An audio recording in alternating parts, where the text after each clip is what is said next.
Hey all, in this video I'm going to share some photos of a man who really impressed me with his climbing talents. I'm proud to share these frames because I think they turned out nicely. Still, and much more importantly to me, few moments in my 12 years as an amateur photographer have captivated me in the same way as watching this man work. Now, I'm not a big fan of heights. Most people aren't.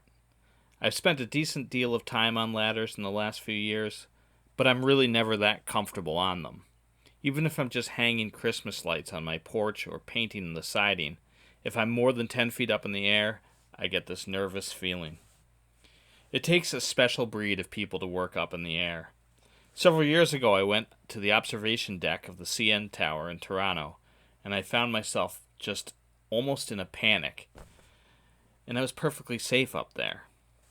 Anyway, I stumbled on this photo opportunity during a lunch break in early May 2011. There were quite a few people there, just heads cocked to the sky, watching this man as he painted a flagpole on the corner of Washington Avenue and Hawk Street in the city of Albany, and this is on the east side of the New York State Education Building. And this man did not disappoint. The first thing that caught my attention about him was his American flag hat. Now, I will note he wasn't painting an American flagpole. The flagpole that he was painting actually holds the state of New York's flag. And I thought that was the case until recently, but when I looked back at my photos, I found that I had taken a picture of the same flagpole some 6 months earlier, when then-Governor David Paterson ordered all flags at half-mast in remembrance of some New Yorkers who were killed in Afghanistan. Still, something about this man gave me the feeling that he was patriotic. I mean, just look at that hat. It screams, "I love America." And some folks are really moved at the sight of the stars and stripes. Others, not so much. Especially today, it can provoke a range of emotions in different folks. I happen to like our flag, but that doesn't really matter for this story. This guy could want to set all the flags in the world on fire and it wouldn't matter. His talents were a sight to behold. He was really something to watch. Looking at the photos, it's amazing to see his rigging.